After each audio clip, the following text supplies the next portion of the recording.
Hello students, today we will discuss question number 15, exercise 5.3, chapter 5, arithmetic progression. A contract of construction job specifies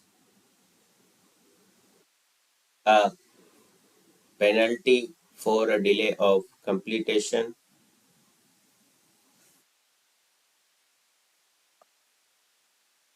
beyond the certain date as follow.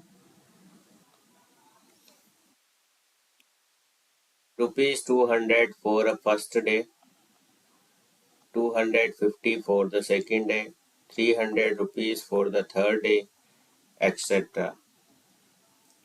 The penalty for each succeeding day being 50 more than for the preceding day. How many money the contractor has to pay as penalty if he has delayed the work by 30 days?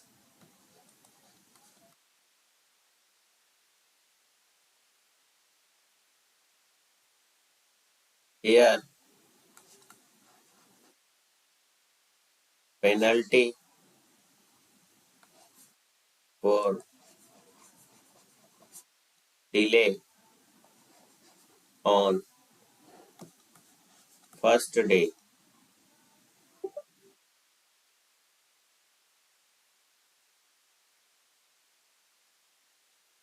that is rupees 200.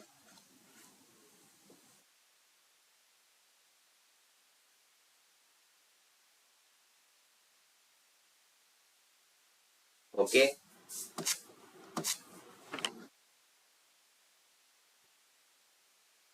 Second day, penalty rupees 250. Third day, penalty in rupees 300 and so on. Okay. So now 200, 250, 300 and so on are in AP such that A यहाँ पर क्या हो जाएगा 200, D यहाँ पर क्या हो जाएगा 250 minus 200 that is equal to 50. So D 50 हो गया, A 200 हो गया. So S 30 आपको फाइंड आउट करना है क्योंकि यहाँ आपसे 30 डेज के लिए पूछा है कितनी पेनल्टी लग जाएगी. ठीक है, तो 30/2 2 इंटू ए प्लस n-1 क्योंकि n आपको क्या दे रखा है यहाँ पे 30 डेज है, n की वैल्यू यहाँ क्या है 30 है, तो 30-1 d आपका है 50. ठीक है, तो फॉर्मूला जनरल फॉर्मूला भी हम लिख देते हैं. क्या लगाया हमने n/2 2a plus n-1 into D. So N A और डी की वैल्यू यहाँ पुट करके हमने S30 फाइंड आउट करना है. ठीक है, तो यहाँ पुट कर दिया हमने वैल्यू. ये 15 टाइम्स कट हो गया, तो ये क्या हो गया 15 इंटू 400. यहाँ पे क्या आ जाएगा 29 इंटू 50. ठीक है, इसको हम सॉल्व कर लेंगे. ये आ गया 15 इंटू 400 प्लस ये आपका हो गया 1450. Okay, then 15 into 1850. ठीक है, इसको ऐड करके यहाँ लिख दिया 1850 आ गया. ठीक है, अब 15 से इसको आप मल्टीप्लाई कर दोगे तो आ जाएगा 27,750. तो इतनी पेनल्टी आपको देनी पड़ेगी, ठीक है। तो इतनी पेनल्टी आपकी लग जाएगी 30 दिनों के अंदर 27,750 रुपये।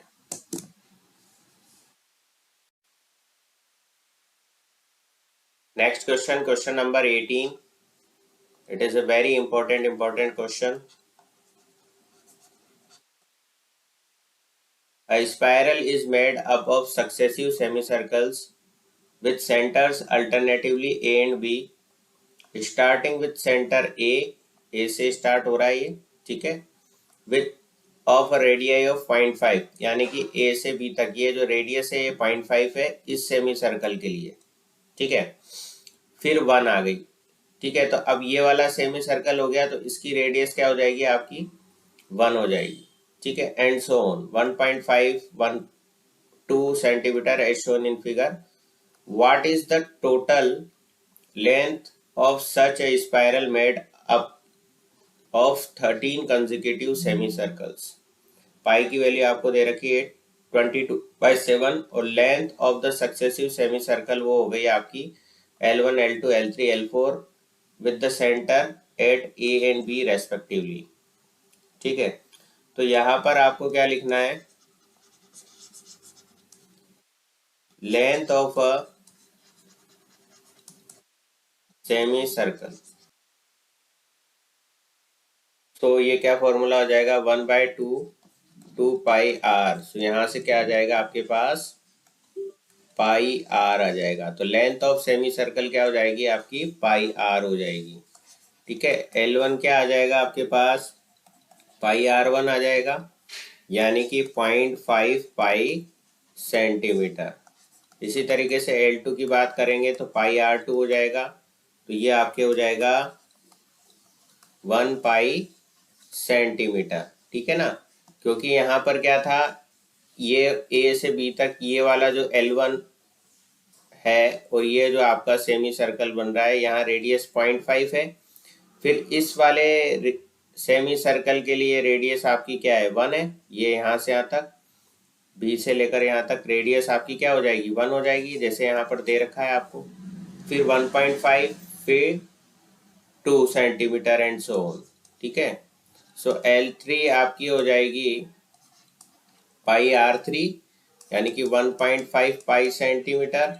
L4 आपका हो जाएगा पाई r4, यानी कि 2 पाई सेंटीमीटर, ठीक है। इसको हम कैसे लिख सकते हैं, 1 इंटू 0.5 पाई सेंटीमीटर लिख सकते हैं। इसको हम क्या लिख सकते हैं, 2 इंटू 0.5 पाई सेंटीमीटर लिख सकते हैं। इसको हम क्या लिख सकते हैं, 3 इंटू 0.5 पाई सेंटीमीटर लिख सकते हैं। और इसको हम क्या लिख सकते हैं, 4 इंटू 0.5 पाई सेंटीमीटर, ठीक है ना। ताकि ये क्या बन रही है आपकी, एक अर्थमेटिक प्रोग्रेशन बन रही है जिसमें 0.5 पाई आपका क्या आ जाएगा, कॉमन आ जाएगा, एंड सो ऑन, ठीक है। सो L13 यहाँ पर क्या आ जाएगा, लास्ट वाली टर्म अगर हम लिख लें तो वो आ जाएगी पाई r13, यानी कि 6.5 pi centimetre, that is equal to 13 into 0.5 pi centimetre. Now length of the spiral,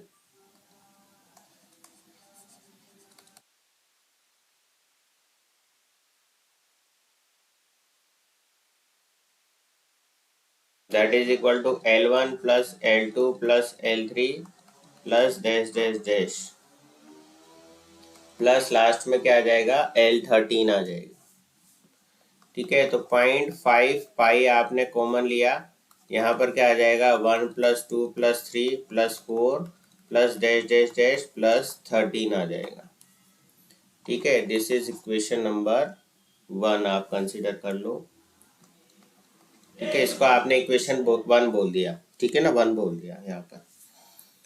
अब यहाँ पर आपको दिख रहा है 1 2 3 4 5, ये क्या आ रहा है, ये पूरी आपकी क्या बन रही है, अर्थमेटिक प्रोग्रेशन बन रही है, ठीक है ना।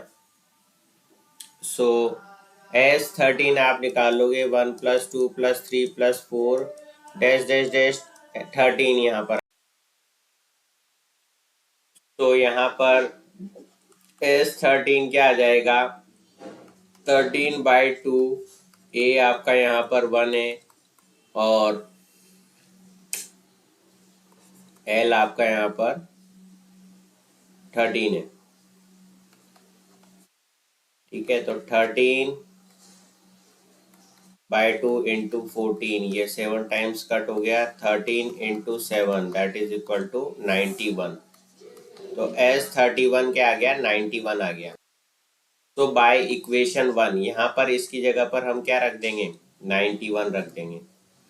ठीक है, तो 0.5 पाई × 91 ये क्या आ जाएगी आपकी टोटल लेंथ आ जाएगी। ये क्या आ जाएगी total length of the spiral. Total length of the spiral ये आ जाएगी। तो 5/10 इसको आप लिख सकते हो और पाई की वैल्यू आपको दे रखी है 22/7 और ये हो गया आपका 91। ठीक है, तो ये हो गया 1/2। 2 से ये 22 11 टाइम्स कट हो गया तो 11 और ये 13 टाइम्स कट हो गया तो 11 × 13 143 सेंटीमीटर। ये क्या आ गई आपके पास total length of the spiral 143 centimetre. Next, question number 20, important question. In a potato race, a bucket is placed at the starting point, okay, which is 5 meter from the first potato.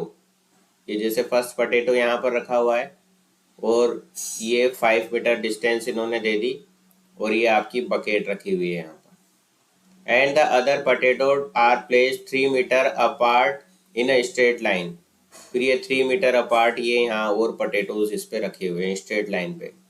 There are 10 potatoes in the line. A competitor start from the bucket, picks up the nearest potato, run back with it and drops it in the bucket। ठीक है, bucket के यहाँ से आपका run करके जाता है और पोटैटो उठाता है नियरेस्ट पोटैटो को और फिर वापस से यहाँ तक गया और यहाँ से वापस यहाँ आकर इस बकेट में इन्होंने पोटैटो रखा। Runs the back to the drop it in and she continues in the same way until all the potatoes are in the bucket. What is the total distance the competitor has to run? Okay, ये आपको find out करना है। So here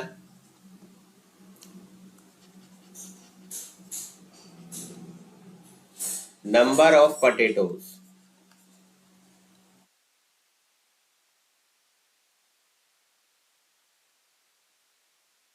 is equal to 10। ठीक है, ये यहाँ पे लिखा हुआ है there are 10 potatoes in a line, right.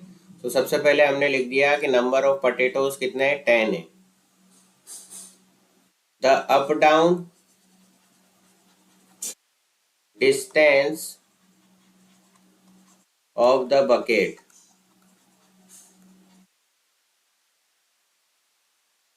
so from the first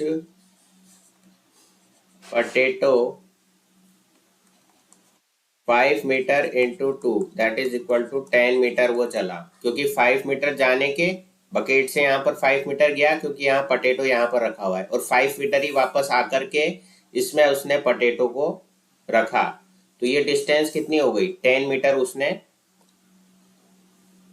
cover करी। From the second potato, second potato को वो लेने गया तो 5 + 3 वो गया और वापस 5+3 वो आया, ठीक है, तो 16 मीटर हो गई डिस्टेंस आपकी। अब यहाँ देखो, आप डायग्राम में देखो भाई, ये यहाँ पर आ गया, पहले तो यहाँ से चला 5 मीटर चल के यहाँ पर पहुंचा, पोटैटो उठाया, फिर वापस से यहाँ पर आ गया, ठीक है, तो ये फर्स्ट काम तो हो गया, ये 10 मीटर तो चल लिया। अब वापस यहाँ से ये आदमी चलेगा, ये लड़की यहाँ से यहाँ तक जाएगी, सेकंड पोटैटो आपका फर्स्ट पोटैटो से 3 मीटर आगे रखा हुआ है, तो यहाँ से यहाँ तक ये चला 8 मीटर, और 8 मीटर ही वापस से आया, ठीक है ना, यहाँ से यहाँ तक चला 8 मीटर और 8 मीटर ही यहाँ से वापस आया, तो 16 मीटर हो गया, ठीक है।